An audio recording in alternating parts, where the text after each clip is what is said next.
சங்கீதம் பாடியாடே கர்த்தாவின் ஜனமே கைத்தாளமுடனே கைகோடு கீதம் பாடே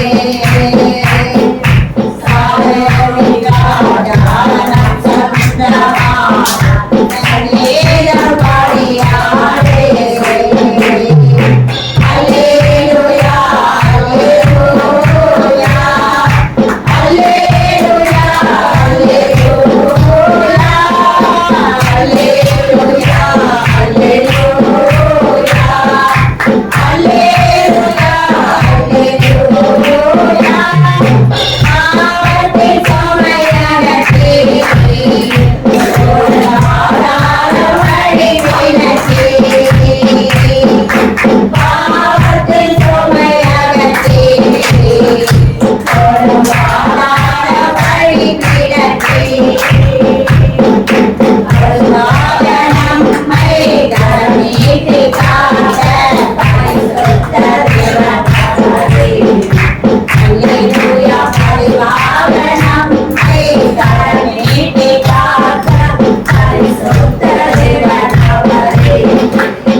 நன்றி சொல்லு முழு உள்ளத்தோடு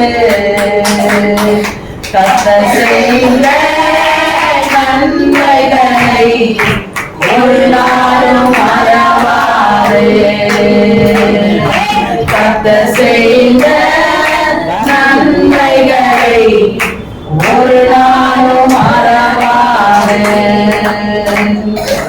ஆத்துமாவே நன்றி சொல்லு முழு உள்ளத்தோடு குற்றங்களை மன்னி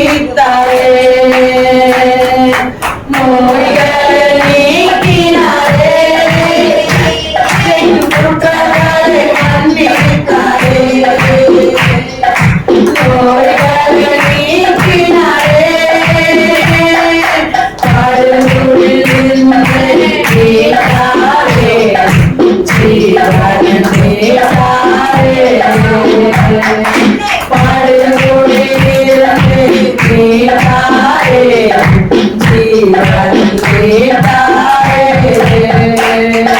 கர்த்தர் செய்த நன்மைகளை ஒரு நாளும் மறவாதே கர்த்தர் செய்த நன்மைகளை ஒரு நாளும் மறவாதே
ஆத்துமாவே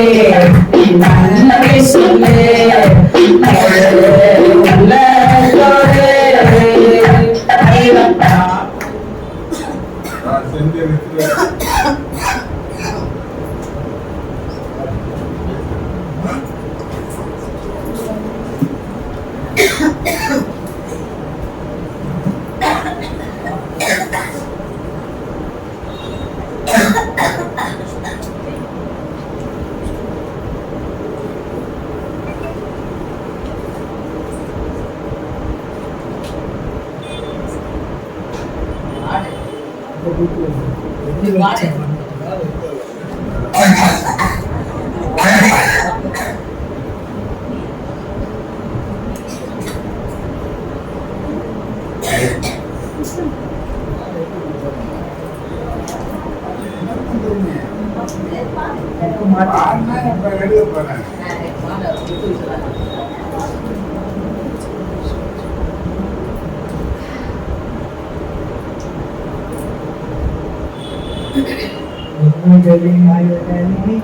நன்றி சொல்லி மகிழ்கிறேன்.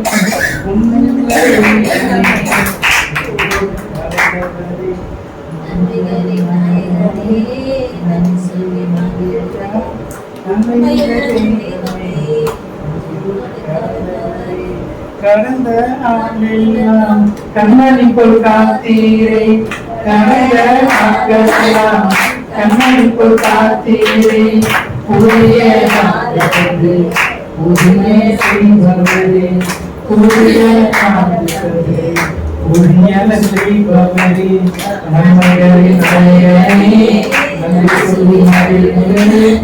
உண்மையின் தெய்வமே நன்மைகளின் நாயகனே நன்றி ஸ்ரீமதி ஐயா. உண்மையின் தெய்வமே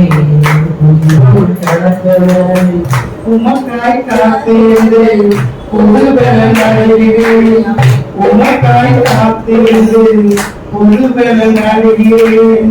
உண்மையை பற்றி புதிய மனுஷனான உண்மையை பற்றி கொண்டு புதிய மனுஷனானே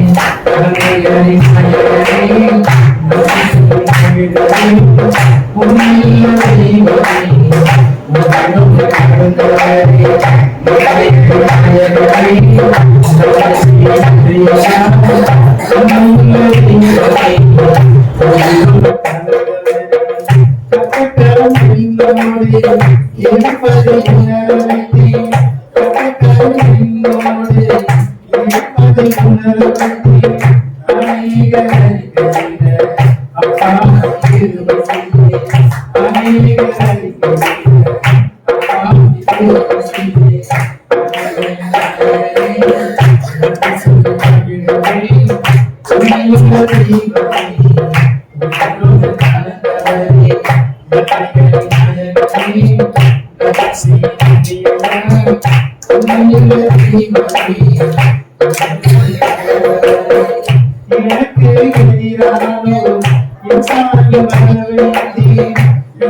கொஞ்ச நேரம் நம்ம ஆராதிக்கலாம்.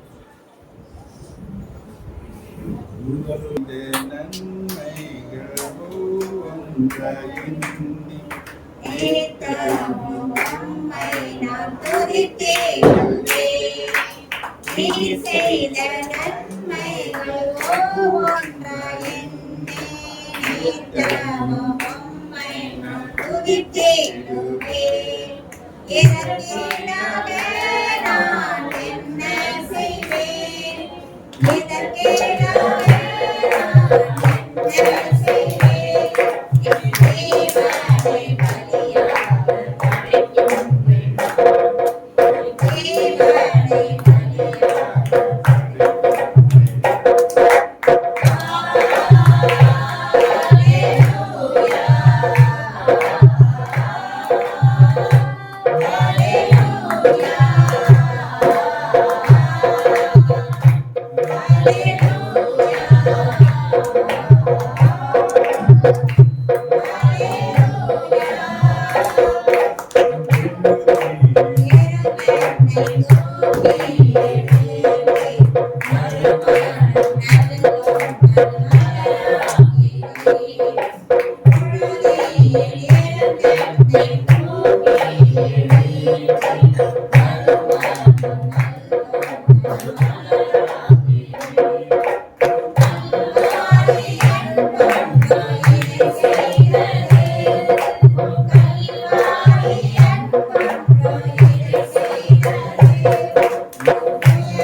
நீரே என் பலன், நீரே நடைக்கலம், ஆபத்து காலத்தில் துணை சுற்றி நின்று என்னை காக்கும் கண்மலை.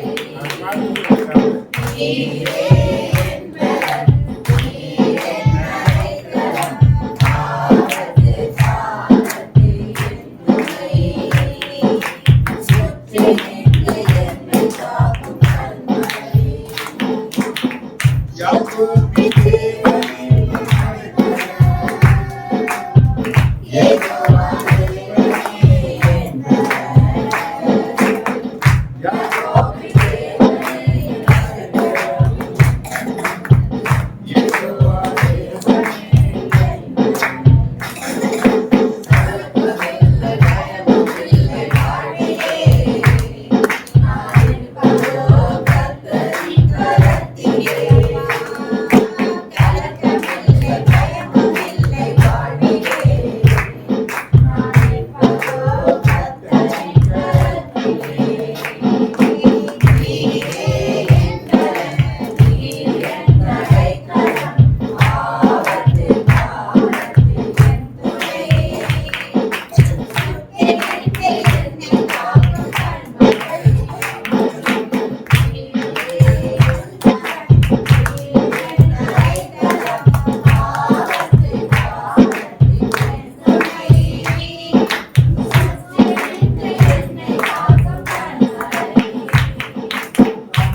Thank you, Lord.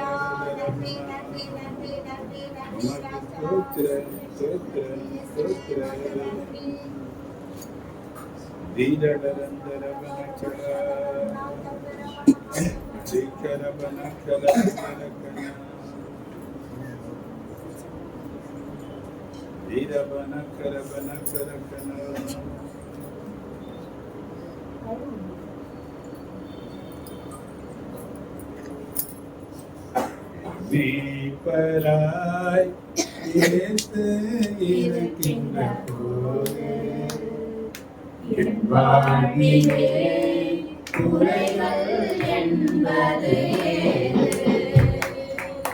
மீட்பராம் இயேசு இருக்கின்ற போது என் வாழ்விலே குறைகள் என்பது ஏது?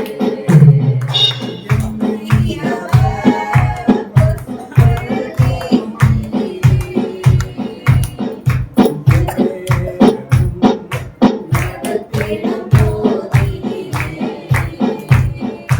என்னை அவர் பசும்புல் பூமியிலே எந்நேரமும் நடத்திடும் போதினிலே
Thank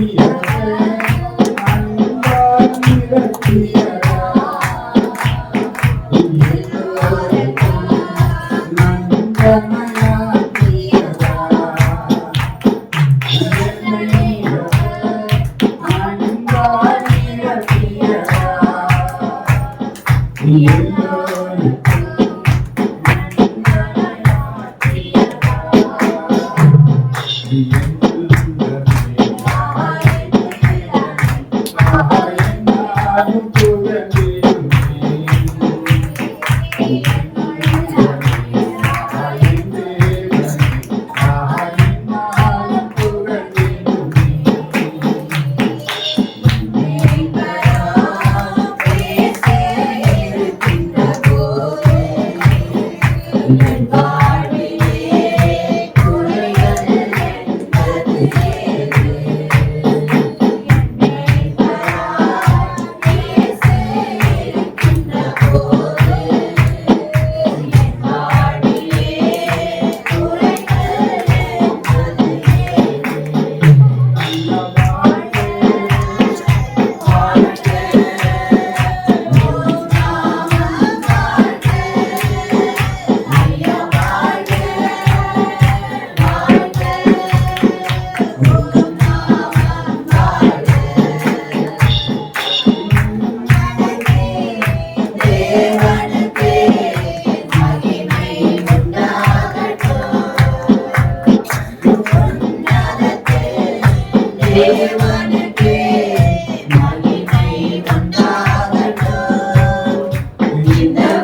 இணையற்ற பிரசனத்துக்காக நன்றி அப்பா. ஆண்டவரே, இந்த வருடத்தின் கடைசி மணி நேரங்களில் உண்மை ஆராதிக்க ஆண்டவரே எங்களை நினைத்தருள் அப்படின்னாலே எங்களை முற்றிலுமாக பாடுபடியில தாழ்த்துகிறோம். தொடர்ந்து எங்களோடு கூட இந்த வழிநடத்தி ஆசிர்வதிக்கிறோம். ஆண்டவரே, புதிய வருடத்திற்குள் மாறாத அன்பினாலே உங்களுடைய கிருபையின் பிரசன்னத்தை எங்களை வழிநடத்தும்படியாக நாங்கள் தாழ்த்துகிறோம். தொடர்ந்து எங்களோடு கூட இந்த வழிநடத்தி ஆசிர்வதிக்கிறோம். எங்கள் தேசத்தை ஜனங்களை ரட்சித்து ஆசிர்வதிக்கிறோம். கிருபையின் காலத்தில் அர்ப்பணிக்கிறோம். இயேசு கிறிஸ்துவின் நாமத்தை செபிக்கிற நல்ல பிதாவே. எல்லாரும்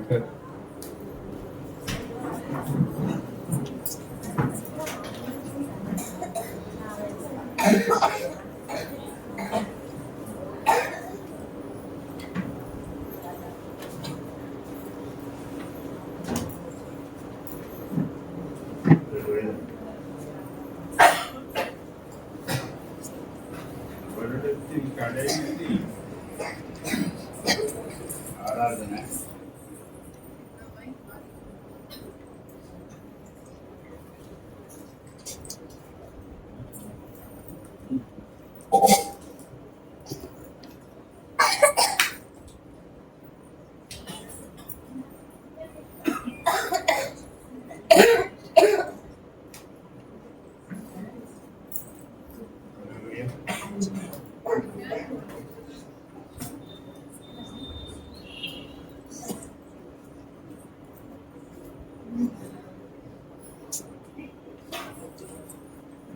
சங்கீதம் 115 செய்தி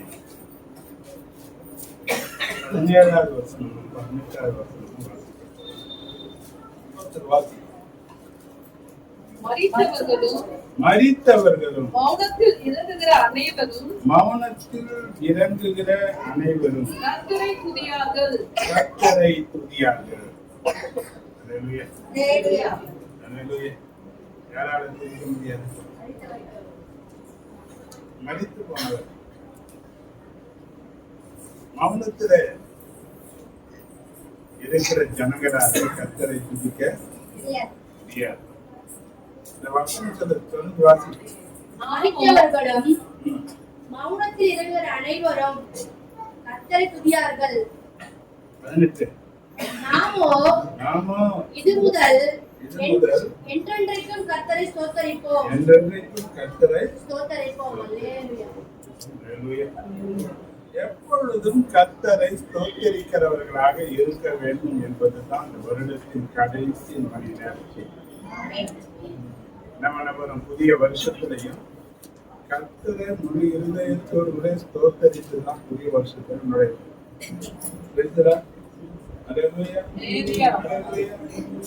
எதற்காக கர்த்தரை ஸ்தோத்தரிக்க வேண்டும்? ஒரு கேள்விதானே. எதற்காக? 1 தெசலோனிக்கர் 3வது அதிகாரம் 9வது வசனத்தை பார்த்தீங்கன்னா 1 தெசலோனிக்கர் புத்தகம் 3வது அதிகாரம் 9வது.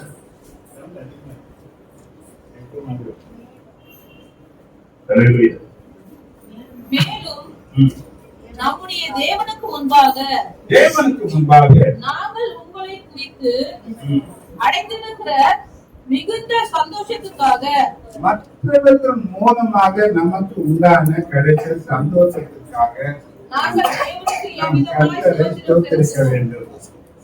எதுக்காக ஸ்தோத்திரிக்க வேண்டும்? எவ்வளவு துக்கப்படுத்துற ஆட்கள் இருக்கிறாங்க, வேதனைப்படுத்துற ஆட்கள் இருக்கிறாங்க, பயமுறுத்துற ஆட்கள் இருக்கிறாங்க, பலவந்தமா புடுங்கி கொடுக்கிட்டு இருக்கிற ஆட்கள் இருக்கிறாங்க. ஆனா நம்மளை சந்தோஷப்படுத்துவதற்கே சில ஆட்களை கத்துருச்சு. நாம அப்பேற்பட்ட நம்மளை சந்தோஷப்படுத்தக்கூடிய ஆட்களுக்காக நாம ஆண்டவரை ஸ்தோத்திரம் பண்ண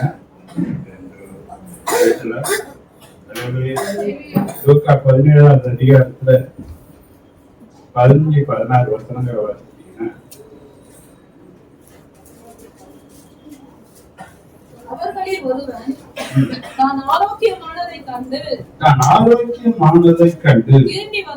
திரும்பி வந்து உரைத்த உரத்த சத்தத்தில் தேவனை மகிமைப்படுத்தி தேவனை மகிமைப்படுத்தி அவருடைய பாதத்தருகே முகங்குப்புற விழுந்து முகங்குப்புற விழுந்து அவருக்கு ஸ்தோத்திரம் செலுத்தினான். அவருக்கு வியாதியிலிருந்து கர்த்தர் நம்மளை சுகமாக்கிறதற்காக தேவனுக்கு நாம ஸ்தோத்திரங்களை செலுத்த வேண்டும். பாருங்க, அந்த காரியம் உங்களுக்கு செய்ய நினைக்கிறேன். 10 பேர் வராங்க இயேசுநாதர் வீட்டுல. எத்தனை பேர் வராங்க? குறைவுள்ளவங்க, குற்றுள்ளவங்க. ஆண்டவர்கிட்ட வந்து கேட்கறாங்க, எங்களை நீங்க குணமாக்கணும். ஆண்டவர் சொல்றாரு, போங்க ஒரு ஆசாரியர்கிட்ட போய் காட்டுங்கன்னு சொல்லி அனுப்புறாரு. போகும்போது 10 பேர் சுகமாகல. எத்தனை பேர்? ஆனா சுகமானது 10 பேர். திரும்பி ஆண்டவரிடத்துல வந்து ஸ்தோத்திரம் பண்ணது ஒரு ஆள். ஆண்டவரை கேட்கிற மற்ற 9 பேர் எங்க? ஆண்டவருக்கு நன்றியுள்ள ஜனங்களாக காணப்படுவது 10ல் 1. 9 பேர் என்ன பண்ணல? அநேக ஜனங்கள் வராங்க, தன் தேவைகள் சந்திக்க வராங்க. தேவைகள் சந்திக்கப்பட்டுட்டா அந்த பிறகு ஆண்டவர் என்ன பண்றது இல்லை, தேடுவது கிடையாது, ஆண்டவருக்கு மகிமை செலுத்துவது கிடையாது, ஆண்டவரை ஸ்தோத்திரிப்பது கிடையாது. ஏன்னா ஸ்தோத்திரம் எங்க இருக்கோ அங்க வெளிச்சம் இருக்குன்னு சொல்லப்பட்டிருக்கு. ரோமர் 1:21 நீங்க வாசிச்சீங்கன்னா அவர்கள் தேவனை அறிந்தும் அவர்கள் தேவனை அறிந்தும் அவரை தேவன் என்று மகிமைப்படுத்தாமலும் அவரை தேவன் என்று மகிமைப்படுத்தாமலும் தோத்தறியாமலும் இருந்து தங்கள் சிந்தனைகளினாலே வீணரானார்கள். உணர்வில்லாத அவருடைய இருதயம் உள்ளடைந்தது. எந்த இருதயம் இருந்தது? ஏன்னா வேதம் சொல்லுகிற ஒரு காரியத்தை நீங்க கவனிக்கணும். நீதிமொழிகள் 27:1 நீங்க பார்த்தீங்கன்னா,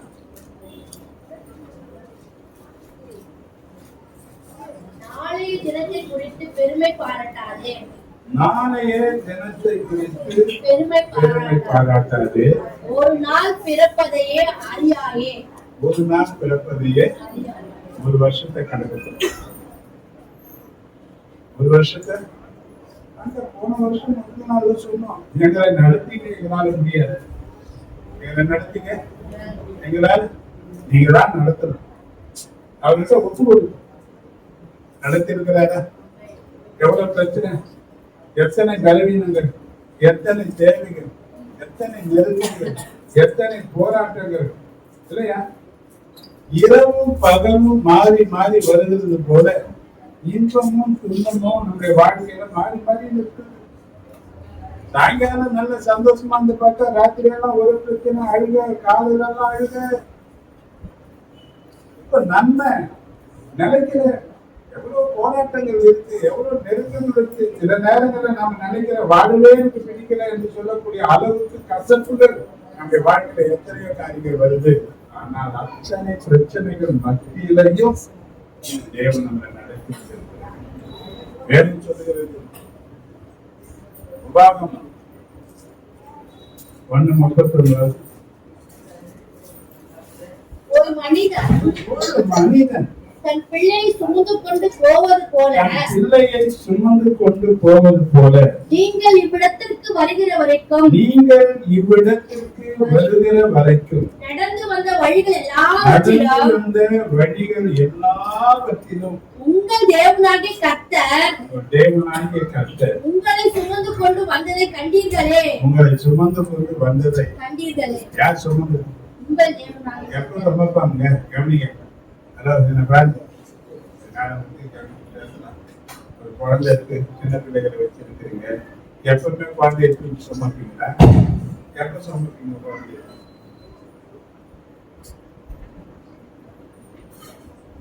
தாய்மார்கள் தானே, குழந்தை பெற்றவங்க தானே.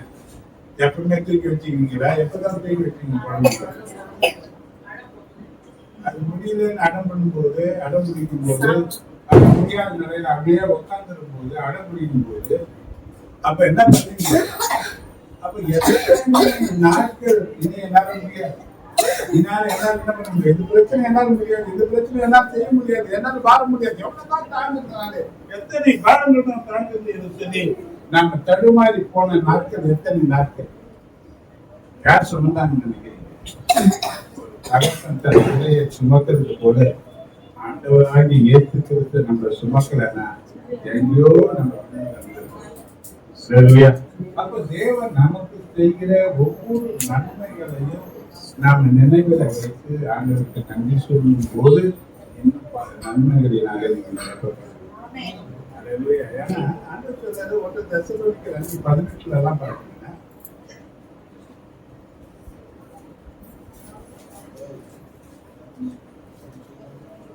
எல்லாவற்றிலையும் ஸ்தோத்திரம் செய்யுங்கள். தோத்திரம் செய்யுங்கள். அப்படி செய்வதே கிறிஸ்து இயேசுவுக்குள் உங்களை குறித்து என்ன சித்தமா இருக்கிறது. அதுதான் தேவ சித்தம். அது நன்மையா இருந்தாலும் சரி, தீமையா இருந்தாலும் சரி, ஆண்டவருக்கு நாம் நன்றி சொல்ல கடமைப்பட்டவர்களாக இருக்கிறோம்.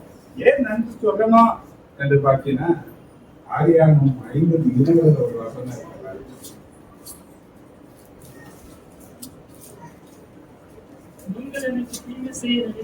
நீங்கள் எனக்கு தீமை செய்ய நினைத்தீர்கள், தேவனும் இப்போது நடந்து வருகிறபடியே வெகு ஜனங்களை உயிரோடு காக்கும்படி அதை நன்மையாக முடிய பண்ணினார். தீமைகளை நன்மையாக தேவன் நமக்கு முடிய பண்ணுகிறபடினாலே எந்த நிலையில எது நடந்தாலும் ஆண்டவருக்கு நன்றி சொல்லுகிறதுக்கு நாம் ஜாக்கிரதை உள்ளவர்களாக. சில பேர் இங்க தடுமாறுறாங்க, ஆண்டவரை பிறகுறாங்க, என்ன செய்தார் கேள்வி கேட்கிறாங்க. ஆண்டவர் நமக்கு எல்லா நன்மைகளை தான் செய்கிறவர். ஒருவேளை இன்னைக்கு தீமையை போல இருக்கும், யோசேப்பினுடைய வாழ்க்கையில நடந்த காரியத்தை தீமைகளாகத்தான் இருக்கும். ஆனா அந்த பாதையில தான் பார்வையை சந்திக்கிறதுக்கு அவன் நடத்தப்பட்டான். அங்கதான் அவனுடைய அந்த சிறைக்கு மாற்றப்பட்டது. அங்கதான் அவன் பார்வைக்கு அடுத்த ஸ்தானத்துல உயர்த்தப்பட்டு தேவன் என்ன நோக்கத்திற்காக இந்த யோசேப்பை தெரிந்து வந்தாரோ அந்த நோக்கம் நிறைவேறுகிறதுக்கு அவன் நடத்தப்பட்ட எந்த பாதைன்னா குடும்பத்தின் பாதையில தான் நடத்தப்பட்டான். சில நேரங்கள் கஷ்டங்கள் இருக்கும், பிரச்சனைகள் இருக்கும், இக்கட்டான சூழ்நிலைகள் இருக்கும். ஆனா வேதம் சொல்றது, நீ எல்லாவற்றுக்காகவும் ஆண்டவரை உனக்கு தீமையாய் செய்ய நடத்த காரியங்கள் எல்லாம் ஆண்டவர் நமக்கு நன்மையாய் பண்ணுவார். 2 Corinthians 9:15 பாத்தீங்கன்னா,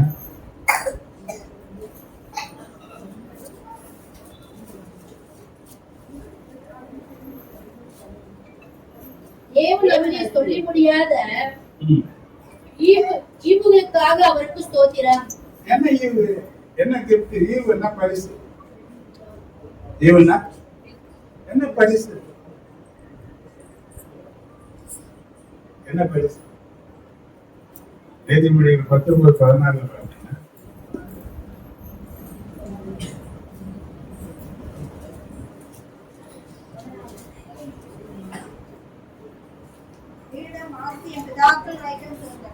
வீடும் ஆஸ்தியும் பிதாக்கள் வைக்கிற சுதந்திரம், புத்தியுள்ள மனைவியோ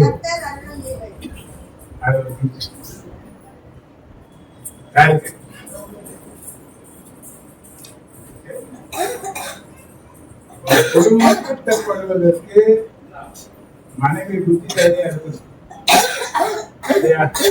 புத்தி இல்லாதவளா இருந்தால்னா வேதம் சொல்லுது, நீதிமொழிகள் 14:1 பார்த்தீங்கன்னா, புத்தியுள்ள ஸ்திரீ தன் வீட்டை கட்டுகிறாள், புத்தி இல்லாத ஸ்திரீயோ தன் கைகளினால் அதை இடித்து போடுகிறாள். எத்தனை பேர் தனக்கு கிடைத்த நல்ல மனைவிக்காக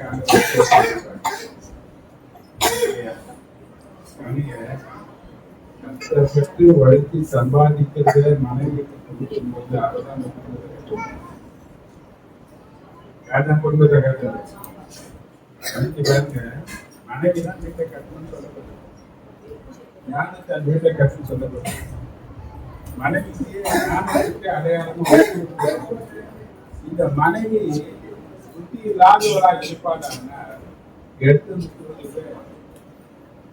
வீணாக்கி வரையும் மணிகள்.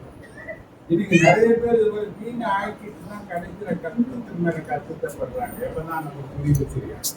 ஆனா ஆண்டவர் நமக்கு கொடுக்கும்போது கர்த்தருக்கு பயப்படுகிற ஒரு மனுஷனா இருந்தால் கர்த்தர் அவனுக்கு புத்தியுள்ள மனைவியை தராரு.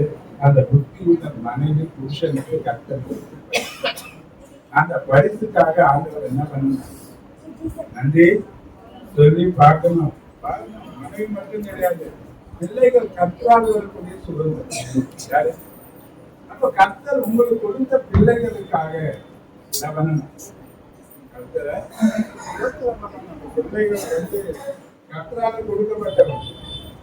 அந்த பிள்ளைக்காக நீ ஆண்டவரை ஸ்தோத்திரம் பண்ணி கர்த்தருடைய வார்த்தைய பிள்ளை மேல சொல்லி பிள்ளையை ஆசீர்வதிக்கிறதுக்கு பெற்றோருக்கு கடன் உண்டு. என்ன பண்ணணும்? அப்ப இந்த தேவ பிரசன்னத்துல நிரம்பி உன் பிள்ளை மேல சொல்லக்கூடிய ஒவ்வொரு ஆசீர்வாதமான வார்த்தையும் அந்த பிள்ளையுடைய எதிர்காலத்தை உருவாக்கக்கூடியதாக மாறும். ஏன்னா அந்த பிள்ளைகள் ஆட்டம் கொடுத்து கர்ப்பத்தின் கர்த்தரால் அப்ப பிள்ளைகள் கர்த்தர் கொடுத்ததுனால என்ன பண்ணணும்? வீடா இருக்கட்டும், வேலையா இருக்கட்டும், நம்ம அனுபவிக்கிற மற்ற காரியங்களா இருக்கட்டும், கர்த்தர் நமக்கு செய்த ஒவ்வொரு பரிசுகளுக்காகவும் ஆண்டவரை நன்றியோடு நம்ம ஸ்தோத்தரிக்க வேண்டும் என்று வேண்டும் சொல்லுது. மாத்திரமல்ல 1:15-57 பார்த்தீங்கன்னா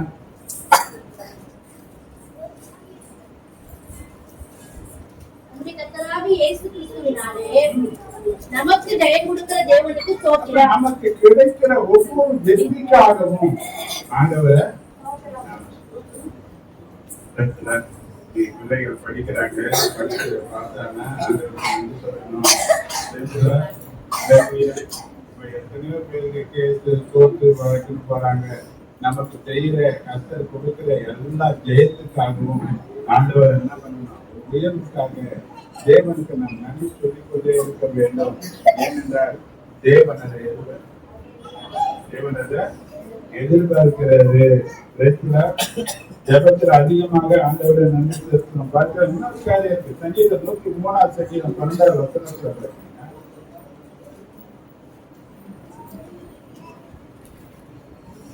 மேற்குக்கும் கிழக்குக்கும் எவ்வளவு தூரமோ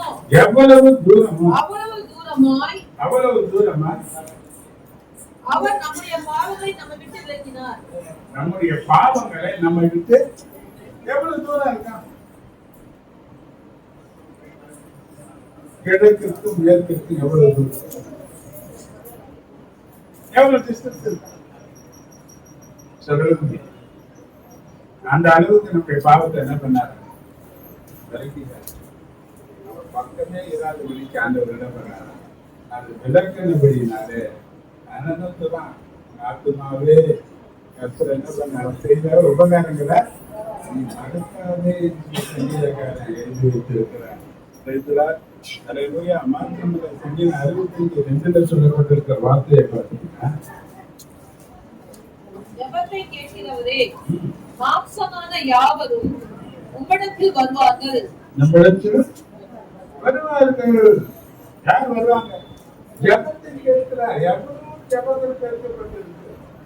அப்ப தேவன் நம்முடைய சத்தத்தை கேட்கிறார், ஜெபத்தை கேட்கிறார், பதில் கொடுக்கிறார். ஜெபத்திற்கு வேண்டிய காரியங்களையும் ஆலோசனைகளையும் தேவன் தராரு. அப்படி தரக்கூடிய தெய்வத்திற்கு நாம நன்றிகளையும் ஸ்தோத்திரங்களையும் அதிகமாக நாம் அவருக்கு செலுத்த வேண்டும். அதுதான் அவருக்கு தெரியும். இதுதான் பலி. ஸ்தோத்திர பலி தேவனை மகிமைப்படுத்தக்கூடியதாக இருக்குது. நாம பெற்றுக்கொள்கிற ஒவ்வொரு நன்மைகளுக்காகவும் நாம தேவனை நன்றி சொல்லி நாம துதிக்க வேண்டும் என்று சொல்வது மாத்திரமல்ல. இன்னொரு வருஷங்கள் சங்கீதம் 124 1 வாசித்து 6 வருஷம்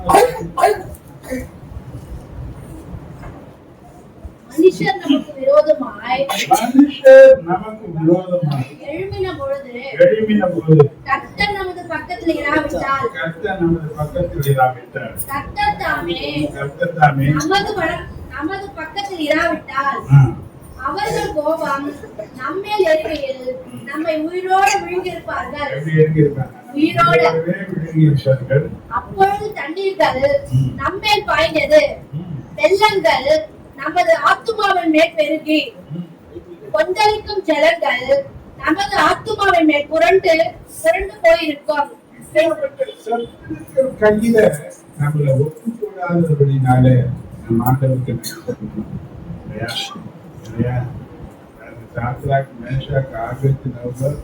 தேவனுக்காக வயலாட்சி பாராட்டின நிமித்தம் அக்கினி சூளையில போடப்பட்டாங்க. வேதம் சொல்லுது பிரார்த்தனை அவன் கீழே அவனால முடியலையும் பண்ண எழிப்பாக மாத்திரமல்ல தானியலை பற்றி நம்ம பார்க்கிறோம். சிங்க கேட்டில போட்டாங்க, பல நாள் பட்டினி போட்டு வைக்கிறது சிங்கங்கள். அந்த சிங்கத்துல ராத்திரி முழுசுமா அவங்க இருக்கிறோம்.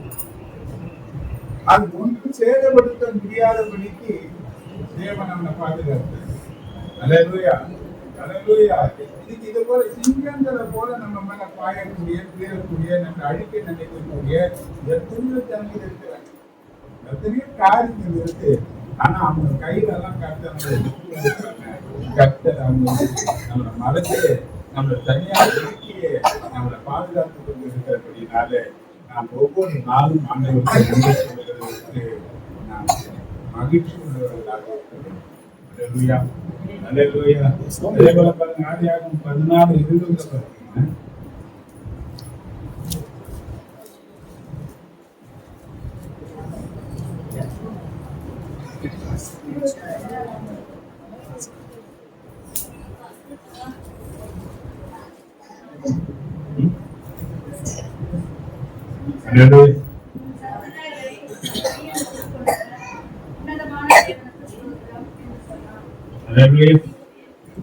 சத்துருக்களை நம்ம கையில ஒப்பு கொடுக்கிற ஆண்டவராக இருக்கிறார். சத்துருக்கிட்ட நம்ம ஒப்பு கொடுக்காம நமக்கு எதிராக எழுதக்கூடிய சத்துருக்களை தேவன் நம்ம கரத்துல ஒப்பு கொடுக்கிற தேவனாக இருக்கிறதுனால நம்ம ஆண்டவருக்கு நன்றி சொல்லி ஆண்டவருடைய நாமத்தை மகிமைப்படுத்தக்கூடியவர்களாக இருக்க வேண்டும். அல்லேலூயா, அல்லேலூயா, அல்லேலூயா. மாத்திரமல்ல 2 நாளாகவும் 6 நாள்ல பார்த்தீங்கன்னா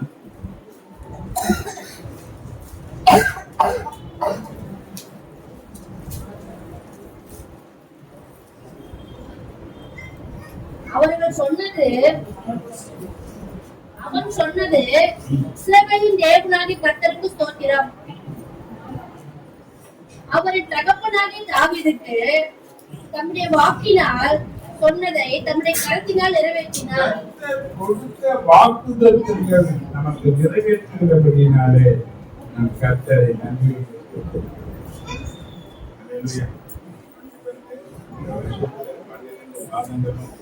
ஒவ்வொரு மாதத்துக்கும் ஒரு வாக்குதத்தை ஒவ்வொரு மாதமும் ஒவ்வொரு மாதமும் காலையில தேவையை சமூகத்தில் நம்ம முன்னேற்கிறோம். தேவ சமூகத்துல நம்ம எவ்வளவு பிரச்சனை இருக்கிறோம், காரியங்களுக்கு நம்ம ஜபங்களை செய்ய நன்மையை செய்ய முடியாது. அவர்களுக்கு நன்றியுள்ள இருதயத்தோடு நாம் வழிகளை செலுத்துகிறது. நாம தோற்றுதல்களை செலுத்துகிறதுனால நமக்கு என்ன நான் காண்பிக்கிறேன். 14வது அதிகாரம் 17வது வசனத்தை 16-17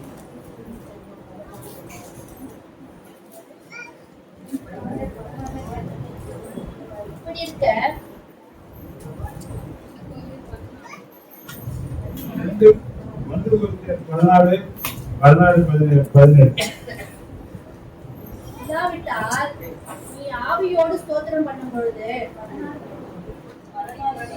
14வது அதிகாரம்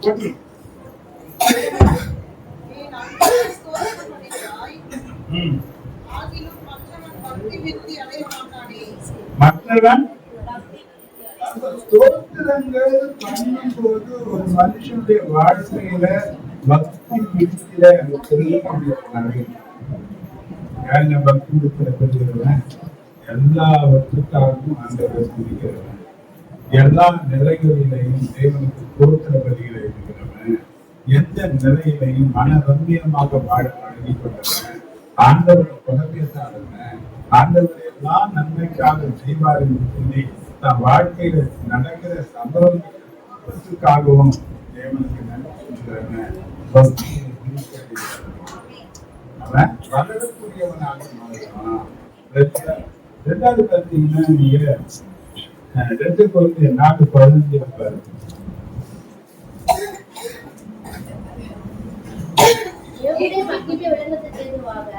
தேவனுடைய மகிமை விளங்குவதற்கு ஏதுவாக கிருபையானது ஏகருடைய ஸ்தோத்திரத்தினாலே பெருகும்படி அநேகருடைய ஸ்தோத்திரத்தினாலே